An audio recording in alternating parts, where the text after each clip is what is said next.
Assalamualaikum. Waalaikumsalam warahmatullahi wabarakatuh. Mari kita berselawat terlebih dahulu Bapak.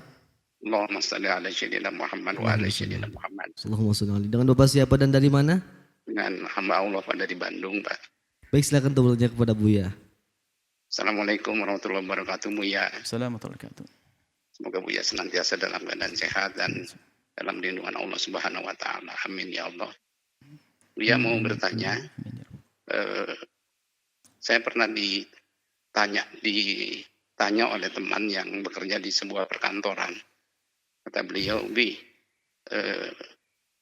kantor sekarang diadain sholat Jumat. Padahal sebelumnya tidak pernah ada Jumat, karena memang dekat dengan masjid. Saya sempat kaget dan akhirnya saya tidak punya dalil untuk menjelaskan apakah itu dilarang atau tidaknya soal mengadakan sholat Jumat, sekalipun mungkin jumlah jamaahnya karyawan kantor itu ada lebih dari 40 orang. Mohon penjelasan dari Buya tentang ini. Assalamualaikum warahmatullahi wabarakatuh. Waalaikumsalam warahmatullahi wabarakatuh. Masya Allah. Di dalam melaksanakan sholat Jumat, memang di dalam mazhab kita Imam Syafi'i aturannya sangat ketat.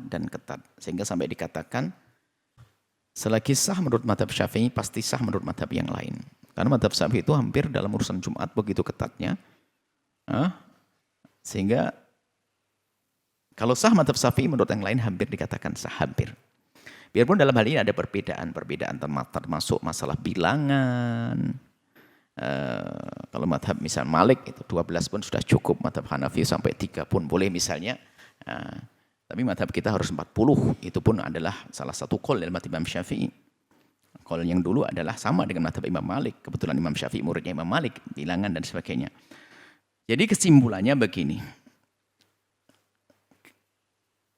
Bahwasanya sholat yang dilakukan di pabrik-pabrik dan semuanya bisa dikatakan sah dengan cara menggabungkan dari antara madhab-madhab. Baik. Menggabungkan madhab-madhab. Artinya bisa disimpulkan sah. Tentunya yang perlu dijaga adalah keharmonisan ya. Jangan gara-gara tidak cocok langsung buat masjid Jumatan baru dan sebagainya.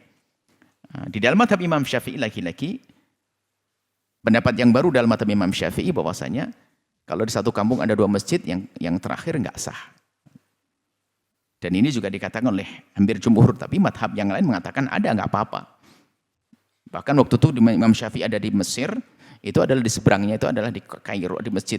Sebegitu ada masjid yang ada Jumatan, Nabi Imam Syafi'i juga tidak mengatakan itu adalah tidak sah, akan tapi menurut keyakinan beliau adalah juga tidak sah sebagai imam madhab, tapi tidak perlu menghancurkan atau musuh yang melakukan atau yang mengatakan sah. Sehingga perbedaan tetap indah. Baik, jadi kalau digabungkan dengan beberapa madhab, maka menjadi sah.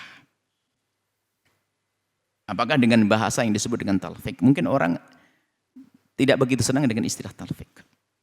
Apalagi nanti digabungkan dengan tatabu'ur rukhas.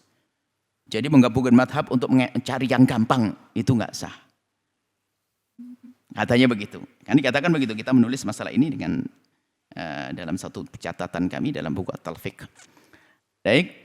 Nah, ini kalau memang orang cari enaknya saja, itu saja masih bisa dibenarkan. Tapi untuk menjadikan sholat wajib Jumat bukan cari enaknya. Aslinya sholat Jumat kan nggak wajib selagi ada permasalahan pandemi dan sebagainya. Cuman dia punya komunitas khusus ingin melakukan sholat Jumat, berarti menjadi wajib. Bukan kebalikannya, bukan tatabu'ur rukhas. Mungkin malah menjadi tatabu'u syada'id. Baik, ini adalah bahasan yang ngerti fikih.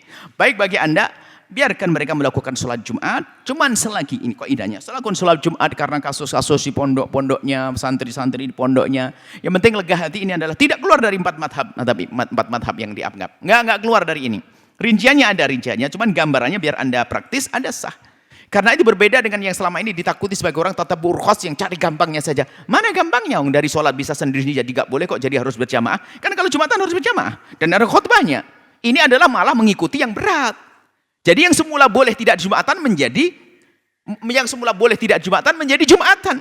Ini bukan tatabu'ur rukhas, ini beda. Cuma orang menganggap ini kok cari gampangnya. Gampangnya gimana? Dari tidak Jumatan menjadi Jumatan kok jadi gampangnya. Ini kebalikan dalam memahami makna ini. Kesimpulannya adalah di mal-mal melakukan Jumatan boleh, di pabrik-pabrik boleh dan sebagainya. Jangan bertanya tentang mazhab Imam Syafi'i. Ini kemaslahatan umat, ini bukan cari gampangnya, bukan. Justru dengan begini mereka belajar disiplin, harus ada khotibnya, dengar dia. Kemudian dia harus ada imamnya, kemudian sholatnya berjamaah. Ayo. Coba diadakan, tidak diadakan sholat jamaah, mungkin sholat sendiri-sendiri. Di samping sholat sendiri mungkin ada yang tidak sholat. Baik, selesai sampai di situ.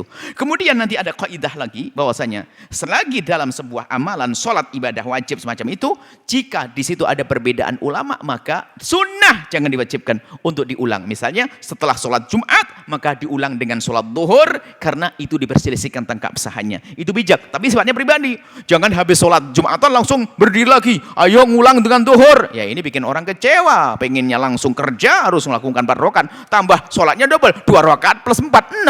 Jadi tambah susah, ngerepotin orang. Kalau memang ini sudah dianggap selagi sah menurut salah satu madhab, sah cukup. Dengan orang awam. Jangan dibikin susah mereka dengan yang demikian itu. Ini perlu ilmu semacam ini agar umat ini tetap dekat kepada Allah dan mudah. Jangan dikit-dikit dikatakan tidak sah dan sebagainya. Nanti malah mereka tidak sholat. Apalagi kasusnya kasus pandemi semacam ini. Sangat mungkin cuman tolong yang dijaga adalah ukhuwah. Jangan gara-gara sudah nggak cocok dengan masjid. Ngadain di ini. Ngadain sendiri. Wah kok gampang banget. Itu berarti ngajak perpecahan, permusuhan. Ini kan ada problem. Pabrik mungkin kalau dibawa keluar tambah tidak sehat. Di dalam santri pun ada. Kemudian masalah istiton. Imam dalam madhab Syafi'i sendiri, Imam Nawawi mengatakan istiton ada 2 pendapat. Kuat dalam madhab Syafi'i. Pertama istiton harus, tidak cukup mukimin juga boleh. Ini khilaf dalam madhab. Intinya kesimpulannya adalah sah dan jangan dipeributkan. Kemudian kita berdamai yang indah. Semoga Allah mengampuni semuanya. Wallahu a'lam bishawab.